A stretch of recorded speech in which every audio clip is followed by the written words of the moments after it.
پہاڑوں کے بارے میں آج میں نے جب دیکھا تو 11 مقامات پر قرآن مجید میں یہ صراحت کی گئی ہے کہ یہ پہاڑ ریزہ ریزہ ہو جائیں گے، ریت بن جائیں گے، پھسلتی ہوئی ریت، یہ ایسے چلیں گے جیسے کہ دھنکی ہوئی روئی ہو یا اون ہو، جیسے کہ بادل چلتے ہیں۔ اب یہ ظاہر بات ہے کہ یہ بادلوں کا تصور آج جتنا ہمیں ہے، وہ جس وقت یہ آیات نازل ہوئی تھی عام آدمی تصور نہیں کر سکتا تھا کہ بادل کی کیفیت کیا ہوتی ہے۔ نیچے سے تو بادل جو ہے سالڈ نظر آتا ہے، لیکن یہ کہ آج ہمیں معلوم ہے جب جہاز جب چیرتا ہے بادلوں کو اوپر چڑھتے ہوئے یا اترتے ہوئے تو اس کی کیفیت محسوس ہوتی ہے کہ یہ دھنکی ہوئی روئی کے مانند ہے یا دھنکی ہوئی اون کے مانند ہے۔ تو پہاڑوں کے بارے میں قیامت میں جو کچھ ان کا معاملہ ہونے والا ہے یہ بہت تفصیل سے آیا ہے۔ میں ذرا تیزی کے ساتھ آپ کو وہ مقامات جو ہے وہ گنوا دیتا ہوں۔ سورۃ المرسلات جو ابھی زیادہ دیر نہیں ہوئی کہ ہم نے پڑھی تھی، اس میں فرمایا وَإِذَا الْجِبَالُ نُسِفَتْ، جبکہ یہ پہاڑ جو ہے یہ ریزہ ریزہ کر دیے جائیں گے۔ سورۃ النبا میں آ چکا ہے وَسُيِّرَتِ الْجِبَالُ فَكَانَتْ سَرَابًا، یہ پہاڑ چلائے جائیں گے اور یہ ریت بن جائیں گے، اور ریت چمکتی ہوئی ریت، جیسے کہ کہیں صحرا کے اندر ریت چمکتی ہے تو سراب محسوس ہوتا ہے کہ جیسے پانی ہے، یہ پہاڑ بھی اس شکل کے ہو جائیں گے۔ سورۃ الکہف میں فرمایا وَيَوْمَ نُسَيِّرُ الْجِبَالَ، جس دن کہ ہم پہاڑوں کو چلائیں گے۔ سورہ طٰہٰ میں فرمایا وَيَسْأَلُونَكَ عَنِ الْجِبَالِ، یہ پوچھتے ہیں آپ سے پہاڑوں کے بارے میں، فَقُلْ يَنسِفُهَا رَبِّي نَسْفًا، کہہ دیجئے یہ پہاڑ تمہیں کوئی بڑی شے نظر آ رہے ہوں گے لیکن میرا رب تو ان کو ریزہ ریزہ کر دے گا۔ سورۃ النمل میں فرمایا وَتَرَى الْجِبَالَ تَحْسَبُهَا جَامِدَةً وَهِيَ تَمُرُّ مَرَّ السَّحَابِ، تم دیکھ رہے ہو پہاڑوں کو اور سمجھتے ہو بڑی ٹھوس چیز ہے، یہ تو بہت ہی مضبوط شے ہے، بڑی جامد شے ہے، جمی ہوئی شے ہے، اس کے کہیں جنبش کھانے کا کیا سوال۔ لیکن قیامت کے روز دیکھو گے کہ یہ جیسے بادل چلتے ہیں ایسے یہ پہاڑ چل رہے ہیں۔ سورۃ الطور میں فرمایا یوم تمور السماء مورا وتسیر الجبال سیرا، جس روز زمین کانپے گی، لرزے گی۔ یہ زلزلۃ الساعہ جو ہے، زمین کا کانپنا اور زمین پر ایک زلزلہ آنا، یہ تو بہت مرتبہ آیا ہے۔ وتسیر الجبال سیرا، اور چلیں گے یہ پہاڑ جیسے کہ چلتے ہیں، ایسے ہی نہیں، یعنی یہ کہ یہ کوئی محاورہ یا استعارہ نہیں ہے، بالفعل جیسے کہ چلا جاتا ہے، یہ مفعول مطلق ہے۔ اسی طرح سورۃ الواقعہ میں فرمایا اذا رجت الارض رجا وبست الجبال بسا، سورہ حاقہ میں فرمایا وحملت الارض والجبال فدکتا دکتا واحدہ، یہ زمین پہاڑوں سمیت اٹھائی جائے گی اور پھر پٹک دی جائے گی جیسے کہ پٹکا جاتا ہے ایک ہی بار، اور گویا کہ اس طرح اس سے وہ چپٹی ہو جائے گی۔ اس کی لمبائی کی جو گولائی کہہ لیجیے اس وقت ہمارے علم میں ہے، کوئی اس کے اندر جیسے سورہ طٰہٰ میں آیا ہے لا تری فیہا عوجا ولا امتا، نہ کوئی اونچان اور نیچان نظر آئے گی اور نہ کوئی موڑ، کہیں بھی کوئی کجی نہیں۔ سورۃ المزمل میں آیا ہے یوم ترجف الارض والجبال وکانت الجبال کثیبا مہیلا، یہ پہاڑ ایسے ہو جائیں گے جیسے پھسلتی ہوئی ریت۔ سورۃ المعارج میں آیا ہے یوم یکون السماء کالمہل وتکون الجبال کالعہن، یہ پہاڑ ایسے ہو جائیں گے جیسے کہ دھنکی ہوئی اون، اور یہی پھر سورۃ القاریہ میں آگے چل کر آ جائے گا وتکون الجبال کالعہن المنفوش، اون ایسی جو دھنک دی گئی ہو اور وہ بالکل جیسے دھنکی ہوئی روئی ہوتی ہے ایسے ہو جائے۔ یہ میرا خیال ہے کہ اس اعتبار سے کہ زمین پر جو چیزیں ہمارے مشاہدے میں آتی ہیں ان میں سب سے زیادہ ٹھوس اور سب سے زیادہ مرعوب کن شے جو ہے وہ یہ پہاڑ ہے، بڑے جمے ہوئے ڈٹے ہوئے، لیکن یہ کہ وہ قیامت کا زلزلہ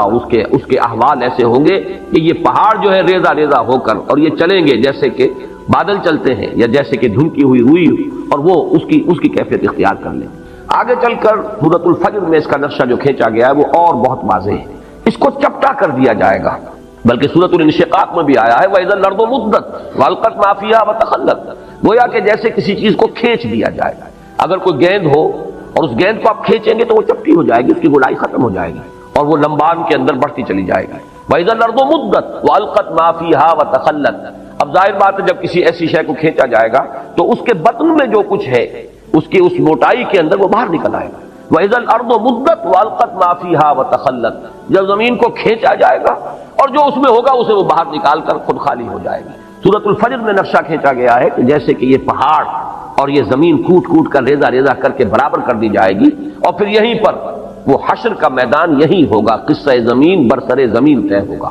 جو اعمال اس زمین پر کمائے گئے ہیں ان کا حساب کتاب یہی ہوگا۔ اور ایک خیال آتا ہے واللہ عالم، میں اسے کسی سوچی سمجھی رائے کا جو ہے اظہار نہیں کر رہا ہوں، لیکن ان تمام چیزوں کو جمع کیا جائے تو ہمیں معلوم ہے کہ زمین کا جو اصل نیوکلیس ہے وہ تو دہتا ہوا لاوا ہے، آگ ہے۔ اگر اس کو چپٹا کیا گیا تو اس کا نتیجہ ایک نکلتا ہے جو صاف سمجھ میں آتا ہے کہ یہ دونوں طرف جو ہے زمین ہوگی اور درمیان کے اندر جو ہے وہ اس کا دہتا ہوا لاوا جو ہے وہ ظاہر ہو جائے گا۔ اور ہو سکتا ہے کہ زمین کی جہنم جو ہے در حقیقت انسان کے لیے جو کچھ اس نے کمایا ہے اس زمین پر اس کا حساب کتاب بھی یہی ہو اور یہیں سے اس کی جہنم بھی برآمد ہو جائے۔ مجھے وہ لفظ یاد آ رہا ہے جو امام ابن تیمیہ رحمۃ اللہ علیہ فرمایا کرتے تھے جبکہ وہ جیل میں تھے اور انہیں وہاں ٹارچر کیا جاتا تھا، تکلیفیں دی جاتی تھیں، تو ایک جملہ ان کا آتا ہے کہ ان جنتی معی، میری جنت میرے ساتھ ہے، میرے دل میں جو اطمینان ہے اس کو تم ڈسٹرب نہیں کر سکتے، مجھے مار لو ستا لو جو کچھ کر سکتے ہو، جسم کے ساتھ کر سکتے ہو جو کچھ کر سکتے ہو، میرے دل اور میری روح جو ہے وہ تمہاری دسترس سے باہر ہے، اس کے ساتھ تم کچھ نہیں کر سکتے۔ میری جنت تو میرا وہ سکون ہے جو میرے اندر ہے، سکون قلب۔ یا ایتھا النفس المطمئنہ، اے نفس مطمئنہ، اے وہ جان جو پورے اطمینان اور سکون کے ساتھ دنیا میں اپنے پروردگار کے ساتھ لو لگا کر زندگی گزار کر آئی ہے اور اس نے بدلتے ہوئے حالات سے زیادہ تاثر قبول نہیں کیا ہے، کچھ آ گیا صبر کیا ہے، کچھ تکلیف آ گئی صبر کیا ہے، بڑے اطمینان کے ساتھ صبر و ثبات کا مظاہرہ کیا ہے، کچھ اللہ کی طرف سے آسانی اور کشادگی آ گئی، اللہ کا شکر ادا کیا، دونوں حالتوں میں یکساں۔ یہ کیفیت جو ہے یا ایتھا النفس المطمئنہ، تو اس نفس مطمئنہ کی جنت تو اس کے اندر موجود ہے، وہ اطمینان، وہ قلب، وہ سرور، وہ کیفیت جو حاصل ہوتی ہے اللہ کے ساتھ انس اور محبت، یہ ہے اصل جنت کی جو انسان کے اندر ہے۔ ان جنتی معی، میری جنت میرے ساتھ موجود ہے۔ اسی طریقے سے خیال ہوتا ہے کہ وَإِذَا الْأَرْضُ مُدَّتْ وَأَلْقَتْ مَا فِيهَا وَتَخَلَّتْ اور وَدُكَّتِ الْأَرْضُ دَكًّا دَكًّا وَجَاءَ رَبُّكَ وَالْمَلَكُ صَفًّا صَفًّا وَجِيءَ يَوْمَئِذٍ بِجَهَنَّمَ۔ اب وہ جہنم بھی جو ہے اسی زمین کے شق ہونے سے اس کے اندر جو بھی کچھ ہے، جو آگ ہے اور جو لاوا ہے، وہی ہوگا کہ جو جہنم کی شکل اختیار کر لے، واللہ عالم۔ یہ صرف یہ کہ انتقال ذہنی جسے کہتے ہیں، اس کو کوئی تیقن کے ساتھ نہیں کہا جا سکتا ان باتوں کو، لیکن ان تمام چیزوں کو جب انسان سامنے پاتا ہے، اس پر غور کرتا ہے، تو معلوم ہوتا ہے کہ ان کے مابین ایک ربط و تعلق جو ہے منطقی اعتبار سے قائم ہوتا ہے۔ تو فرمایا وَإِذَا الْجِبَالُ سُيِّرَتْ، جبکہ یہ پہاڑ چلائے جائیں گے، وَإِذَا الْعِشَارُ عُطِّلَتْ، عشار جمع ہے عشرا کی، عشرا جو ہے اس اونٹنی کو کہتے ہیں جو گابن ہو، حاملہ ہو اور 10 مہینے اس کے حمل پر بیت چکے ہیں، گویا کہ وضع حمل قریب ہے۔ اب یہ چونکہ یہ صورتیں ابتدائی صورتیں ہیں اور ان کے پس منظر میں عرب کا خاص ماحول اور عرب کے احساسات، اہل عرب کے جو احساسات تھے، بادیہ نشینوں کی جو ان کی ویلیوز تھیں، جو ان کے اقدار تھے، جو ان کے سوچنے کے انداز تھے، وہ ان کے پس منظر میں ہے، اس لیے کہ وہی تو مخاطب اولین تھے ان آیات کے۔ عربوں کے ہاں سب سے بڑی دولت، جیسے کہ وہ آج بھی آپ کو معلوم ہے کہ ہمارے ہاں بلوچستان وغیرہ کے علاقے میں تو دولت کس شے کا نام ہے، مال کسے کہتے ہیں، بھیڑ بکریوں کا غلہ ہی مال، تو ان کے ہاں بھی یہی چیزیں تھیں اصل دولت، اور اونٹ ان میں بڑی قیمتی شے، اور ایسی اونٹنی کے جو گابن ہے جو اب بچہ دینے والی ہے، وہ تو پھر اس کے بعد دودھ بھی ملے گا، اور یہ کہ ایک اللہ تعالیٰ کی طرف سے احسان ہونے والا ہے، تو وہ انتہائی محبوب شے تھی، اس کی پوری وہ ٹہل اور سیوا کرتے تھے، حفاظت کرتے تھے، ایسے نہیں کہ ادھر ادھر کھلا چھوڑ دیں، اس کی پوری طریقے سے خدمت ہوتی تھی۔ تو وہ ہے عشرا، 10 مہینے جس کے ہو گئے،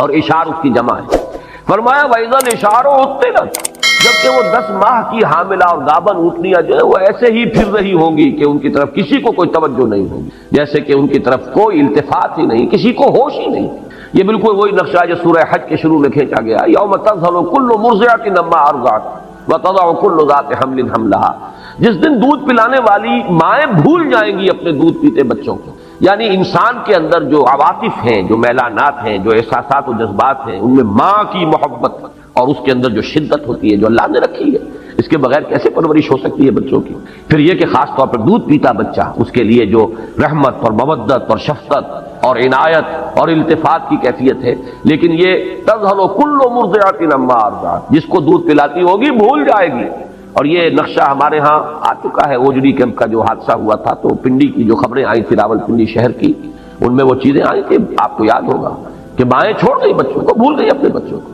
جب آتی ہے وہ دہشت کی کیفیت اور اپنی جان پر بنی ہوتی ہے تو پھر بھول جاتے ہیں۔ اور یہ گویا کہ کسی کے یعنی جذبات کے اندر وہ یعنی محو ہو جانے کا اور اپنی کیفیت ہی کے اندر پوری طریقے سے کھو جانے کی آخری کیفیت ہے کہ ماں اپنے دودھ پیتے بچے کو بھول جائے، یہی کیفیت وہاں ہے۔ وَإِذَا الْإِشَارُ عُطِّلَتْ،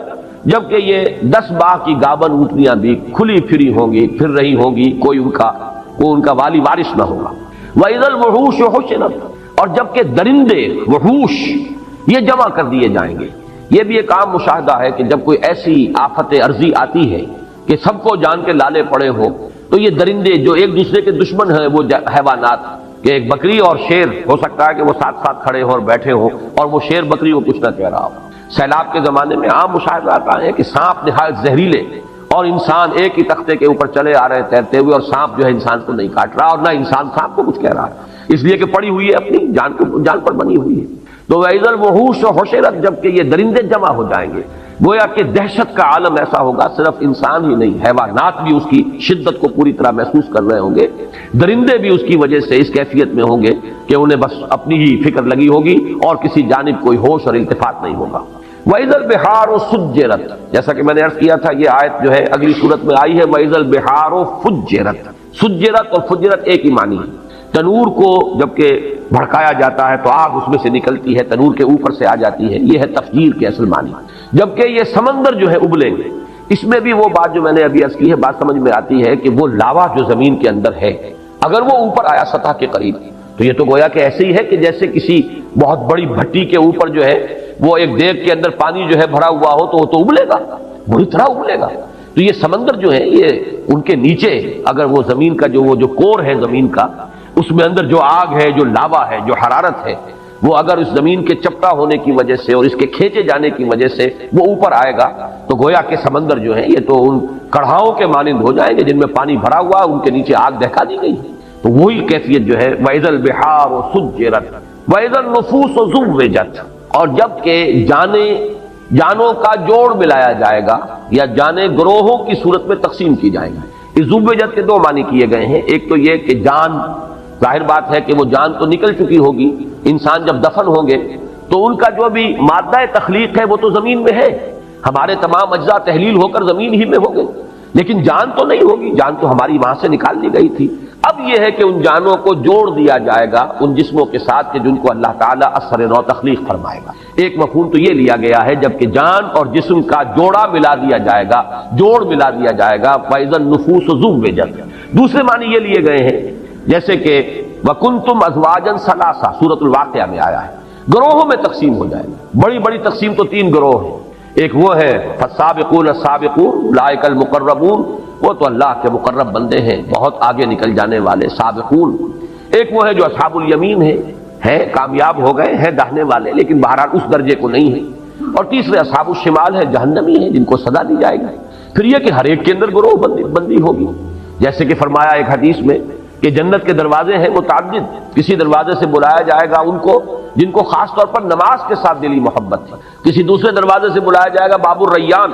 جن کو روزہ رکھنے کا خصوصی جو ہے ایک شغف تھا اور شوق تھا، تو تر و تازگی کا دروازہ ہے جنت کا، اس سے انہیں بلایا جائے گا۔ اور کسی کو صدقہ و خیرات سے زیادہ مناسبت تھی تو اس کا کوئی دروازہ اور ہوگا، وہاں سے بلایا جائے گا، آؤ اللہ کی راہ میں خرچ کرنے والے آؤ اس دروازے سے جنت میں داخل ہو جاؤ۔ تو یہ بھی تو مختلف گروہ ہو گئے۔ اور یہاں یہ نوٹ کر لیجیے اس سے مراد فرض عبادات نہیں ہے، وہ تو سب کو کرنی ہے، فرض نمازیں سب کو پڑھنی ہے، لیکن جن کو نفلی نمازوں کا، تہجد کا، اشراق کا، عشاء اور جو بھی نمازیں ہیں، چاشت ہے، اوابین ہے، جن کو اس سے خصوصی مناسبت ہے اور محبت ہے، ان کو ایک دروازے سے پکارا جائے گا۔ روزے جو ہے رمضان کے تو سب کو ہی رکھنے ہیں، لیکن یہ کہ نفلی روزوں کا جنہیں ذوق ہے اور شوق سے جو رکھتے ہیں ان کو دوسرے دروازے سے باب الریان کہا گیا، تر و تازگی کا، اور بڑا اس کے اندر مناسبت ہے اس کے نام کی، اس سے کہ روزے میں آدمی سوکھ سا جاتا ہے، ہونٹوں پر پپڑیاں آ جاتی ہیں اور ویسے بھی چہرہ سوکھ جاتا ہے، ڈی ہائیڈریشن ہوتی ہے، لہذا ان کو جس دروازے سے اندر جنت میں داخل ہونے کی دعوت دی جائے گی وہ باب الریان ہے، وہ تر و تازگی کا دروازہ ہے، اس لیے کہ وہ جو روزے کی خشکی کہہ لیجئے یا روزے کا وہ جو سوکھ جانا ہے اور ڈی ہائیڈریشن ہے، گویا کہ اس کا جو اب یعنی بدل ملنے والا ہے وہ ہے تر و تازگی۔ تو یہ مختلف گروہوں کے اندر اہل جنت بھی منقسم ہوگی۔ پھر اہل جنت کے درجات ہیں، جیسے کہ حضور نے فرمایا کہ ادنا درجے کا جنتی اپنے سے اوپر کے درجے کے جنتی کو ایسے دیکھے گا جیسے تم زمین پر بیٹھ کے ستاروں کو دیکھتے ہو۔ تو اذن نفوس و زوجت کے دو معنی ہو گئے، ایک تو یہ کہ جانیں جسموں کے ساتھ جوڑ دی جائیں گی، جوڑے ملا دیے جائیں گے ہر جان کے ساتھ اس کے جسم کا۔ دوسرا یہ کہ گروہوں میں منقسم کر دیں گے، کنتم ازواجا ثلاثہ وَإِذَا الْمَوْءُودَةُ سُئِلَتْ بِأَيِّ ذَنبٍ قُتِلَتْ۔ اب یہاں سے بات چل رہی ہے آگے، گویا کہ اب میدان حشر ہے، عدالت خداوندی اب لگ گئی، اس میں جو محاسبے ہونے ہیں، جن گناہوں کے اوپر پکڑ ہونی ہے، ان میں یہاں ایک بڑی جذباتی بات کا تذکرہ کیا جا رہا ہے۔ یہ وعد، وا اور حمزہ اور دال، وعد، اسی سے یہ جو اس کا مفعول ہے وعودہ، وہ بچی جو زندہ درگور کر دی گئی، جو عرب کا بدترین رواج تھا، بچیوں کو پیدا ہوتے ہی وہ گلا گھونٹ کر مارا، یا یہ کہ گڑھا کھودا اور اس میں ڈالا اور اس کے اوپر سے مٹی ڈال کر برابر کر دی۔ یہ گویا کہ درندگی کا اور شقاوت کا اور انسان کی کہنا چاہیے کہ دل کی سختی کا یہ ایک انتہائی معاملہ ہے۔ خود اپنا لخت جگر ہو ایک شخص کا کہ اپنی اولاد ہے، لیکن یہ کہ اس اولاد کے ساتھ یہ حشر کرنا، کچھ اس وجہ سے بھی کرتے تھے، فقر کی وجہ سے، کہ پیٹ پالنے مشکل ہیں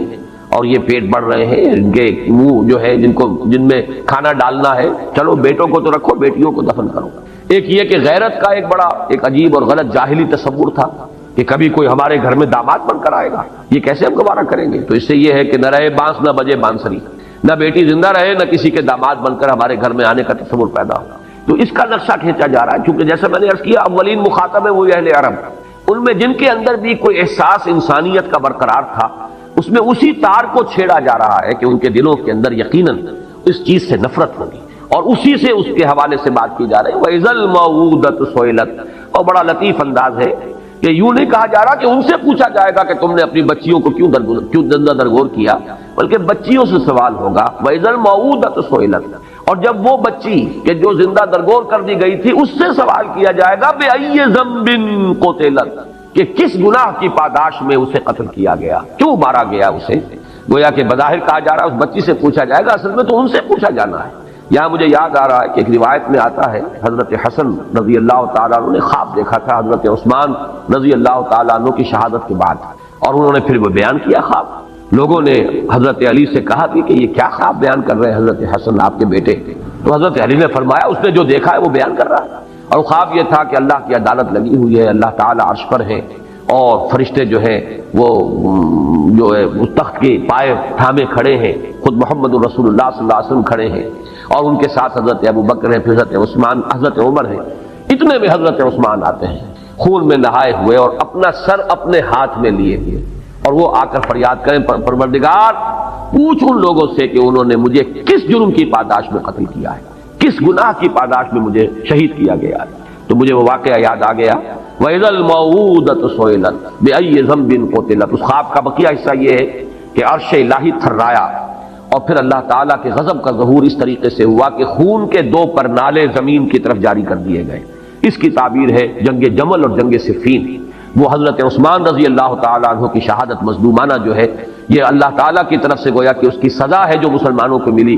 کہ پھر 10,000 ایک جنگ کے اندر اور شاید 74,000 ایک جنگ کے اندر مسلمان جو ہے قتل ہوئے ہیں ایک دوسرے کی تلواروں اور تیروں سے۔ تو یہ دو خون کے پرنالے تھے جو عرش الہی سے زمین کی طرف جو ہے جاری کر دیے گئے۔ وَإِذَا الْمَوْءُودَةُ سُئِلَتْ بِأَيِّ ذَنبٍ قُتِلَتْ، اور جب کہ پوچھا جائے گا اس بچی سے جو زندہ دفن کر دی گئی تھی کہ کس گناہ کی پاداش میں اسے قتل کیا گیا۔ وَإِذَا الصُّحُفُ نُشِرَتْ، اور جب کہ صحیفے کھول دیے جائیں گے، واضح کر دیے جائیں گے، اعمال نامے، جس کا کہ نقشہ سورہ کہف میں جو کھینچا گیا ہے وہ تو ایسے ہے کہ جیسے کوئی ایک ہی اعمال نامہ ہے۔ ظاہر بات ہے کہ کوئی بہت بڑا کیبنٹ ہو جس میں ہر ایک کی فائل موجود ہو، یا آج ہمارا تصور جو ہے زیادہ قریب آ سکتا ہے کہ بہت بڑا کمپیوٹر ہے جس میں کہ صرف ایک بٹن دبانے کی دیر ہے کہ آپ کا فلم چل پڑے، اور آپ کی پوری زندگی کا ایک ایک حرف جو آپ کی زبان سے نکلا ہے اس کا جو اس کی ٹیپ شروع ہو جائے، اور پورا کا پورا معاملہ۔ آج تو ہم یہ چیزیں بہت قریب ہو کر سمجھ سکتے ہیں کہ کوئی بعید نہیں رہی۔ یہ تو جو ٹیکنالوجی آج ہمارے پاس ہے اس کے حوالے سے وہ چیزیں کہ جو آج سے کوئی 1000 برس پہلے 1400 برس پہلے تو بڑے گہرے، یعنی سمجھیے ایمان بالغیب کی بڑی شدید گہرائی کی ضرورت تھی ان باتوں کو ماننے کے لیے۔ جو وہ میں نے لفظ استعمال کیا جو سورہ بقرہ کی شروع میں الذین یؤمنون بالغیب، تو غیب میں ایسی چیزوں کو کہ جن کے لیے کوئی انسان کے فہم کا ابھی آس پاس بھی جو ہے گزرنا ہوا ہو، ان چیزوں کا انسان کے فہم میں، ان کو ماننے کے لیے تو ایمان بالغیب کی بڑی گہری اور بڑی ہی یوں سمجھیے کہ شدت کی ضرورت تھی کہ مانے کہ محمد اللہ کے رسول ہیں، جو فرما رہے ہیں وہ حق ہے۔ لیکن آج تو یہ چیزیں ہمارے سامنے کی چیزیں ہیں، گویا کہ کوئی اس کے اندر استبعاد ہی نہیں رہا، ان کا ماننا قطعاً مشکل نہیں رہا، اس لیے کہ بٹن کے سائز کے ٹیپ ریکارڈر موجود ہیں، آپ کے ساتھ آپ کو شخص گفتگو کرنے آیا ہے، آپ کو پتہ بھی نہیں ہے، اور وہ اس کے ساتھ ریکارڈنگ بھی ہو رہی موجود ہے۔ اسی طریقے سے وَوَضِعَ الْكِتَابَ فَتَرَى الْمُجْرِمِينَ مُشْفِقِينَ مِمَّا فِيهِ وَيَقُولُونَ يَا وَيْلَتَنَا مَا لِهَذَا الْكِتَابِ لَا يُغَادِرُ صَغِيرَةً وَلَا كَبِيرَةً إِلَّا أَحْصَاهَا وَوَجَدُوا مَا عَمِلُوا حَاضِرًا۔ جب وہ اعمال نامہ لا کر رکھ دیا جائے گا تو پھر دیکھو گے کہ لوگ کانپ رہے ہوں گے، ڈر رہے ہوں گے، اور کہیں گے، پکار اٹھیں گے، یہ کیسا اعمال نامہ ہے، اس نے تو کسی چھوٹی سی چھوٹی مائنیوٹ ڈیٹیل کو بھی اومٹ نہیں کیا، بڑی چیزیں بھی چھوٹی بھی سب موجود ہیں، جو کیا ہوگا اپنے سامنے موجود پائیں گے۔ ولا یظلم ربک احدا، اور تیرا رب کسی پر ظلم نہیں کرے گا، ان کے اپنے کرتوت ہوں گے۔ آگے ہم چل رہے ہیں، وہ صورت بھی آ جائے گی کہ جس شخص نے ذرہ برابر ذرے کے ہم وزن نیکی کمائی ہوگی وہ بھی سامنے پائے گا، اور ذرے کے ہم وزن جو ہے بدی کمائی ہوگی وہ بھی سامنے پائے گا۔ تو یہ جو اعمال نامہ ہے، فرمایا وَإِذَا الصُّحُفُ نُشِرَتْ، کھل جائے گا، حقیقت واضح ہو جائے گا۔ وَإِذَا السَّمَاءُ كُشِطَتْ، آسمان کی کھال کھینچ لی جائے گی، کاف اور شین اور طا، یہ مادہ آتا ہے کسی چیز کے اوپر سے اس کی چمڑے کو کھینچ لینا، چھلکے کو اتار لینا۔ تو یہ آسمان کے بارے میں یہ تصور، جیسا کہ میں نے عرض کیا، کئی مرتبہ آیا ہے قرآن مجید میں، کہ جیسے کہ کوئی ایسی تبدیلی آئے گی کہ اس کے اندر سے سرخی پیدا ہو جائے گی، جیسے جانور کا جب کھال کھینچ لی جاتی ہے تو گوشت سرخ نظر آتا ہے، تو وردتن کا دہان کا لفظ آیا ہے سورہ رحمان میں، ایسے ہو جائے گا گلابی، جیسے کہ وہ تلچھٹ ہوتی ہے تانبے کی۔ تو یہ الفاظ آئے ہیں آسمان کے بارے میں۔ وَإِذَا السَّمَاءُ كُشِطَتْ وَإِذَا الْجَحِيمُ سُعِّرَتْ، اور جب جہنم کو خوب دہکایا جائے گا، جیسے بھٹی جو ہے وہ دہکائی جاتی ہے، دھوکی جاتی ہے، اس کی شدت جو ہے بڑھ جاتی ہے، ویسے تو جہنم میں پہلے ہی ہوگی، لیکن یہ کہ اس میں اور اس کے اندر ایک جوش و خروش کی کیفیت پیدا کی جائے گی۔ وَإِذَا الْجَنَّةُ أُزْلِفَتْ، ازلاف کے معنی کسی شے کو قریب لے آنا، ازلفت الجنت غیر بعید، وہ قریب لے آئی جائے گی اور کہیں دور نہیں ہوگی۔ تو یہ اگرچہ قریب ہوگی لیکن اور قریب آ جائے گی، آنکھوں کے سامنے آ جائے گی۔ اہل جنت جو ہے ان کے لیے گویا کہ تر و تازگی کا ایک پیغام۔ یہ سب ہے اس کا جو آخری بات جو میں عرض کر چکا ہوں، اس سب تمام فنومنا احوال قیامت۔ علمت نفس ما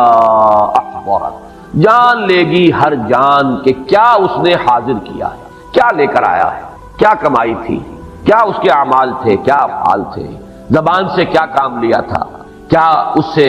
کسی بھلائی کے پرچار کا کام لیا تھا یا اس سے برائیوں کے فروغ کا جو ہے اس کو ذریعہ بنا دیا تھا۔ ہر شے علمت نفس ما احضرت، یہاں آ کر فل سٹاپ لگ گیا ہے اس سورہ مبارکہ، لیکن در حقیقت یوں سمجھیے کہ اگلی سورت جو ہے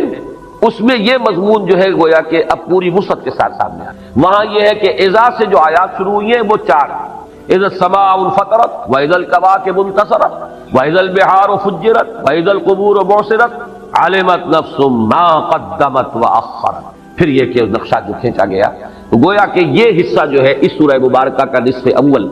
اس کا مثنیٰ جو ہے وہ تو ہے سورۃ الانفطار۔ البتہ اب جو حصہ آ رہا ہے سورۃ الانفطار میں اس مضمون کا کوئی سراغ نہیں ملے گا آپ کو،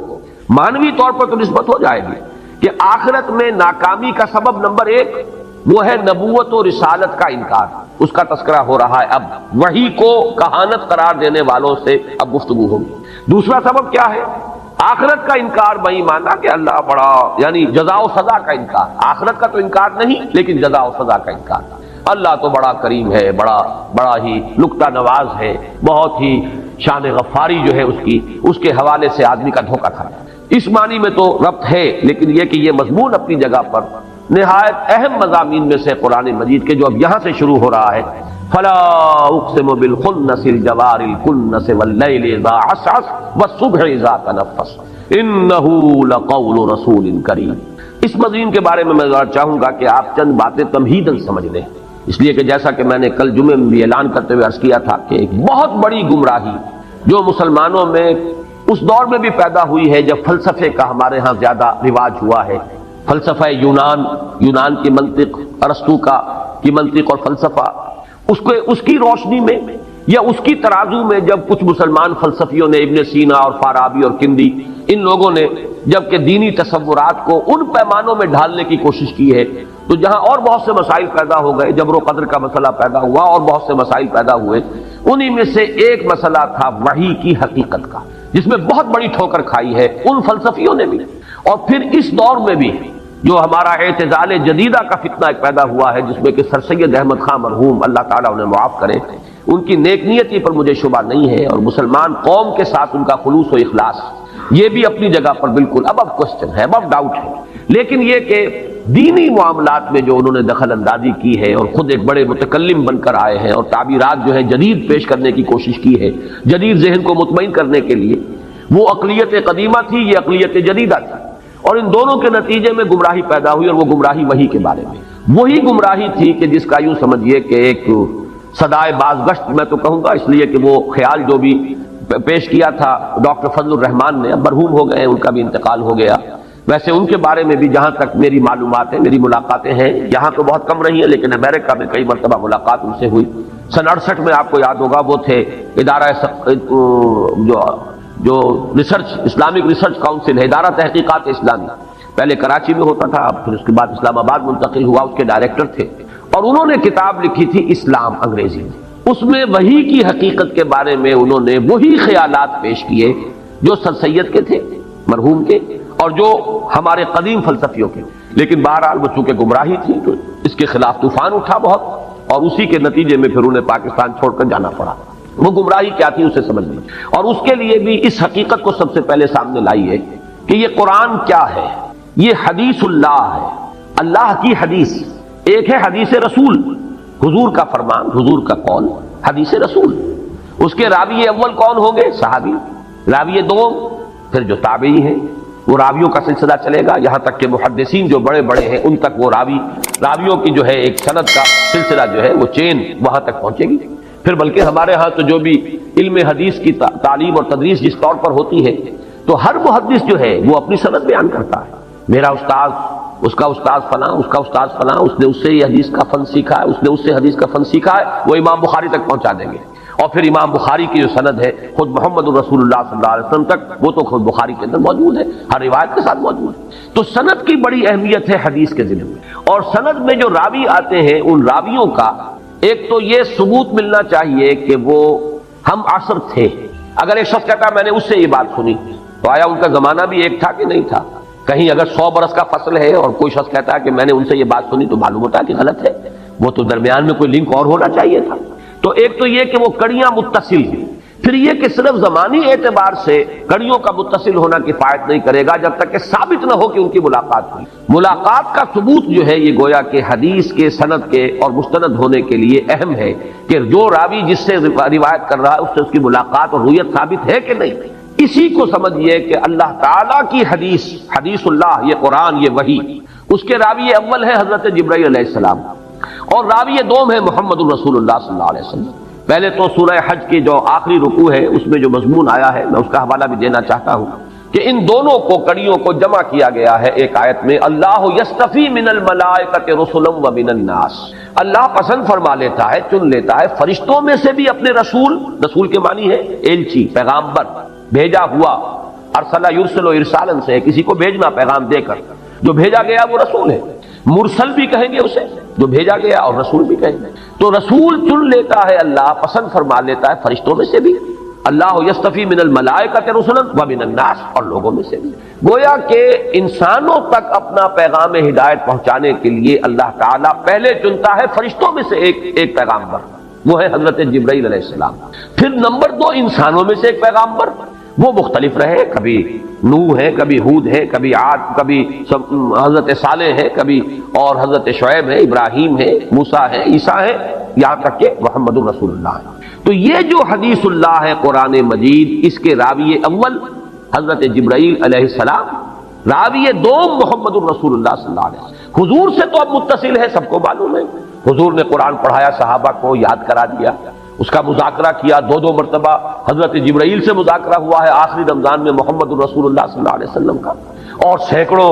بلکہ شاید ہزاروں کی تعداد میں جو ہے حفاظ تیار ہو چکے تھے، اس لیے کہ سینکڑوں تو شہید ہوئے ہیں جنگ یمامہ میں، ایک جنگ کے اندر۔ اس اعتبار سے اسی وقت پھر یہ ضرورت محسوس ہوئی کہ قرآن مجید کو ایک کتاب کی شکل میں بھی جمع کر لیا جائے، کہیں اگر حفاظ اسی طریقے سے شہید ہوتے رہے تو قرآن جو ہے کہیں گم نہ ہو جائے، ضائع نہ ہو جائے، لہذا اس کو ما بین الدفتین، ایک کتاب کی شکل میں، یہ 2 گتوں کے مابین ایک کتاب کی صورت میں بھی جمع کیا جائے۔ حضور کے زمانے میں، حضور کے اپنے حیات طیبہ کے دوران مصحف جو ہے اس شکل میں موجود نہیں تھا۔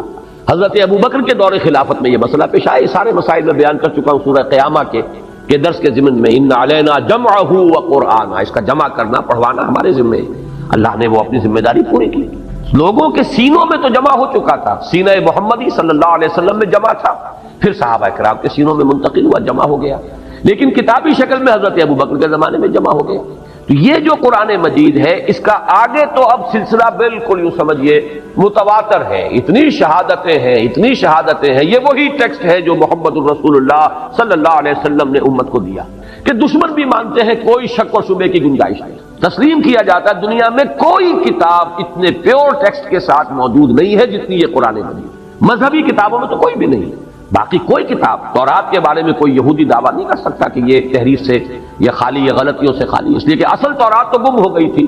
حضرت مسیح علیہ السلام سے کوئی 600 برس قبل۔ نبوکدنضر نے جب حملہ کیا تھا بیبلونیا کے بادشاہ نے یروشلم پر، اور اینٹ سے اینٹ بجا دی تھی، اور 6 لاکھ یہودیوں کو قتل کیا تھا، 6 لاکھ کو قیدی بنا کر لے گیا تھا، ہیکل سلیمانی مسمار کر دیا تھا، اس کے بعد سے وہ اصل تورات دنیا میں نہیں ہے، اصل انجیل نہیں ہے،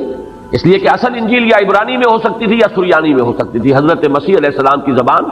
آپ کے زمانے میں، آپ شام میں رہے، ساری زندگی جو بھی تھی وہیں آپ نے بتائی، زبان وہاں عبرانی تھی، اہل علم کی، سریانی تھی، کولوکیل لینگویج۔ تو اب انجیل ہو سکتی ہے ممکن طور پر یا عبرانی میں یا سریانی میں، اور نہ عبرانی کا کوئی نسخہ موجود ہے اور نہ سریانی کا موجود ہے، جو سب سے قدیم نسخہ ہے وہ بھی یونانی ترجمہ ہے، تو معلوم ہوا کہ اصل انجیل تو نہیں ہے۔ ہاں قرآن اصل موجود ہے جو محمد الرسول اللہ صلی اللہ علیہ وسلم نے امت کو دیا، لیکن یہ حضور نے امت کو دیا اس کے بعد سے تو تواتر ہے اور بلا شک و شبہ ہے۔ سوال یہ ہے کہ یہ جو پہلے 2 راوی ہیں ان کی ملاقات بھی ثابت ہے کہ نہیں، یہ ہے وہ اہم مسئلہ۔ اور یہ بات جان لیجئے، میں نے کئی مرتبہ یہ بات اصول کے طور پر بیان کی ہے کہ اہم مسائل قرآن مجید میں 2 جگہ ضرور آتے ہیں، کم سے کم 2 جگہ، ویسے تو یہ کہ بار بار بھی آئیں گے، کم سے کم 2 مرتبہ۔ اور نمبر 2 یہ کہ ترتیب ان میں اکثر جو ہے ریسیپروکل ہو جاتی، عکسی ہو جاتی ہے، ایک جگہ پر پہلے جو چیز آئی ہے دوسری جگہ پر وہ بعد میں آئے گی، پہلی جگہ پر جو چیز بعد میں آئی ہے دوسری جگہ پر وہ پہلے آ جائے گی، عکسی ترتیب عام طور پر۔ باقی یہ اصول اپنی جگہ پر ہے کہ 2 جگہ پر آپ کو اہم مضامین ملیں گے، اس حوالے سے نوٹ کر لیجئے۔ اور عجیب بات ہے، ترتیب کے علاوہ تعداد آیات 15 آیات ہیں سورہ نجم کی، 1 آیت سے لے کر اور 15ویں آیت تک، آیت نمبر 1 سے آیت نمبر 15 تک 15 ہی آیتیں ہیں یہ سورہ تکویر کی، آیت نمبر 15 سے لے کر آیت نمبر 29 تک، ان دونوں کا مضمون ایک ہے لیکن ترتیب آپ کو جدا ملے گی۔ مضمون کیا ہے؟ حضور کی رویت، جبرائیل علیہ السلام کی، ان کی اصل ملکی شکل میں رویت۔ دیکھیے اب میں آپ کو بتا دوں گمراہی کیا ہے۔ اہل عقل یا عقل پرست جن کو کہا جائے، اہل عقل تو اللہ تعالی ہم سب کو بنائے، سب عاقل ہوں اور عقل سے کام لیں، لیکن ایک لوگ وہ ہوتے ہیں جو عقل پرست ہو جاتے ہیں، طے کر لیتے ہیں جو بات جو ہے ہمارے عقل کے لیے قابل قبول نہیں ہے وہ ہم نہیں مانیں گے۔ اس کو بھی نوٹ کیجئے، ایک ہے خلاف عقل، ایک ہے ورائے عقل۔ خلاف عقل شے کو تو ہم نہیں مانیں گے، لیکن ایک شے ہے ورائے عقل جو عقل کے دائرے سے دور ہے، عقل سے ماوراء ہے، عقل سے آگے ہے۔ ظاہر بات ہے کہ عقل سے آگے اگر دین کی کوئی بات نہ ہو تو یؤمنون بالغیب کی ضرورت ہی نہیں۔ اللہ تعالیٰ کی ہستی، اس کے صفات کی مقدار، کیفیت و کمیت ہمارے عقل سے ماوراء ہے۔ یہ مانتے ہیں ہے اللہ، یہ جانتے ہیں اللہ ہر چیز کو دیکھتا ہے، کیسے دیکھتا ہے یہ ہمیں نہیں معلوم۔ اللہ کی آنکھ ایسی ہے، وہ بھی کسی روشنی کا محتاج ہے کہ اس کے حوالے سے دیکھے، معاذ اللہ ثم معاذ اللہ، بس یہ معلوم ہے وہ دیکھتا ہے، بصیر ہے، لیکن اس سے آگے کیسے دیکھتا ہے ہمیں نہیں معلوم، یہ ورائے عقل ہے۔ یہ ہمیں معلوم ہے اللہ سنتا ہے، کیسے سنتا ہے؟ کیا اس کے بھی کان ہیں؟ کیا اسے بھی ساؤنڈ ویوز کی ضرورت ہے؟ وہ جا کر کان کے پردے کو چھیڑے اور وہاں سے پھر جو ہے وہ معلومات دماغ کو نہیں لے گی؟ معاذ اللہ ثم معاذ اللہ، جسم اور جسمانیت سے پاک۔ لہذا ہمیں کچھ پتہ نہیں کہ اللہ کیسے دیکھتا ہے، اللہ کیسے سنتا ہے، ہم یہ جانتے ہیں اللہ سنتا ہے، اللہ دیکھتا ہے، سمیع اور بصیر۔ تو یہ چیز ہے ورائے عقل، خلاف عقل نہیں ہے۔ تو لوگ جو عقل گزیدہ ہو جاتے ہیں، عقل پرست، وہ ورائے عقل چیزوں کی بھی ایسی تعبیر کرنے کی کوشش کرتے ہیں کہ جو عقل کے لیے قابل قبول ہو جائے، عقل کے پیمانے کے اندر آ جائے۔ اس محدود پیمانے کے اندر ان لامحدود حقائق کو بھی اتارنے کی کوشش، اس میں ظاہر بات ہے کہ پھر ٹھوکریں کھائی جاتی ہیں۔ اہل فلسفہ کی گمراہی کیا ہے؟ اللہ کو تو وہ مان لیتے ہیں، اس لیے کہ یہ تو ماننا پڑتا ہے، کوئی نہ کوئی علت العلل تو ہے نا، آخر کہیں سے تو آغاز ہے نا، کسی ایک ہستی کو تو ماننا پڑے گا۔ اسے آپ کہیں ورلڈ اسپرٹ، روح کائنات، اسے آپ کہیں وجود مطلق، دی ایبسولوٹ بینگ، کچھ بھی کہیں، جو بھی نام دیں اسے کچھ نہ کچھ ماننا پڑے۔ لہذا اس کو تو ایک ہستی، اس کو ماننا، یہ تو عقل سے جو ہے یہ گویا کہ ان کے نزدیک یہ عقل کے خلاف نہیں، اس کو تو مان لیا جائے گا۔ لیکن یہ فرشتہ کس بلا کا نام ہے اور جن کس بلا کا نام ہے؟ یہ چیز ان محدود پیمانوں کے اندر ان کے ذہنوں میں یہ بات نہیں ہوتی، لہذا توجیہ کرنی پڑتی ہے۔ فرشتہ، بس فرشتہ تو اصل میں قوائے فطرت کا نام ہے، فورسز آف دی نیچر۔ اب ایک ہے ثقل، یہ بھی ایک گویا کہ فرشتہ ہے، بجلی گویا کہ ایک فرشتہ ہے، یہ گویا کہ قواعد طبعیہ جو ہے انہی کو فرشتہ کہہ دیا گیا، ورنہ فرشتے کی کوئی اپنی خارجی اس کا وجود، کوئی اس کا تشخص نہیں ہے کہ اس کا کوئی شخصی وجود ہو، نہیں، بلکہ قواعد طبعیہ، فورسز آف دی نیچر کو فرشتے کہہ دیا گیا۔ جن کیا ہے؟ اجی کوئی علیحدہ مخلوق نہیں ہے، یہ خامخواہ مولویوں نے اس کا ڈھکوسلا بنا دیا ہے۔ جن تو کہتے ہیں مشتعل مزاج انسان، اکھڑ، لڑ پڑنے والے، تھوڑی سی بات کے اوپر مشتعل ہو جانے والے، کیونکہ مشتعل ہو جاتے ہیں وہ، لہذا کہہ دیا گیا کہ وہ آگ سے بنائے گئے ہیں۔ جیسے کہ ہم کہتے ہیں وہ فلاں غصے میں آگ بگولا ہو گیا، اسے آگ تھوڑا ہی ہو جاتا ہے، وہ انسان ہی رہتا ہے۔ یہ صرف ایک استعارہ ہے کہ ہم نے کہا وہ غصے میں آگ بگولا ہو گیا، ایسے ہی استعارتاً کہہ دیا گیا ہے کہ جن جو ہے وہ آگ سے پیدا کیے گئے، ورنہ وہ بھی انسان ہیں، انسانوں ہی میں سے جو اکھڑ قسم کے اور جو مشتعل مزاج لوگ ہیں ان کو جن کہہ دیا گیا۔ یہ ہے تعبیرات جنہوں نے کہ ایک بہت بڑا مسئلہ کھڑا کر دیا۔ اگر فرشتے کا کوئی خارجی وجود نہیں ہے، کوئی پرسونیفائڈ ایگزسٹنس نہیں ہے، تو پھر یہ وہی کون لے کر آیا؟ اب آپ کو معلوم ہے کہ ایمانیات ثلاثہ میں سے توحید، ایمان باللہ، پھر ایمان بالرسالت، ایمان بالآخرہ یا معاد، تو ایمان بالرسالت کی ساری بنیاد وہی پر قائم ہے۔ وہی مانے تو نبی کا سوال ہوا نا، وہی کو تسلیم کرے تو رسالت اور نبوت اور کتاب کا تصور سامنے آیا۔ وہی کی حقیقت ہے کہ جو سب سے بڑا مسئلہ بن گیا۔ جب فرشتہ کسی شے کا نام نہیں ہے تو یہ کہاں سے، کون ہے جو لایا؟ یہ جبریل امین کون ہے؟ یہ روح القدس کون ہے؟ یہ ہے اصل میں وہ سوال جس کا جواب انہوں نے یہ دیا۔ اب یہ نوٹ کیجئے، یہ میری بات نہیں ہے، یہ ان کا جواب ہے کہ اصل میں وہی ایک فوارے کے مانند، چشمے کے مانند قلب نبی سے ہی ابھرتا ہے، اندر ہی سے ایک چیز نکلتی ہے، اس کا ایک کانٹیکٹ ہو جاتا ہے ذات باری تعالیٰ کے ساتھ براہ راست۔ کوئی فرشتہ بیچ میں نہیں ہے، بلکہ قلب نبی کا ایک براہ راست ربط ہو جاتا ہے اللہ کے ساتھ۔ عقل کہیے کہ جو عقل ان کے 9 افلاک اور عقول عشرہ کا ایک تصور ہے، یہ باتیں بڑی زیادہ تفصیل میں نہیں جان سکتا، تو وہ جو ہے 10ویں عقل، اس عقل کے ساتھ ایک کانٹیکٹ ہو جاتا ہے عقل نبی یا عقل رسول کا، اس سے اس کے قلب کے اندر ہی سے ایک فوارے کے مانند ابلتا ہے یہ چشمہ جس کا نام وحی ہے۔ لہذا یہ بھی کہا جا سکتا ہے کہ یہ کلام نبی کا اپنا کلام ہے، اور یہ بھی کہا جا سکتا ہے کہ یہ اللہ کا کلام ہے۔ یعنی دونوں امکانات فضل الرحمان نے بھی تسلیم کیے، دونوں امکانات سر سید احمد مرحوم نے بھی تسلیم کیے، لیکن بیچ میں سے نکالا جس کو ہے بیک بینی اور دو گوش، کان پکڑ کر جسے نکال دیا وہ حضرت جبرائیل ہے، معاذ اللہ ثم معاذ۔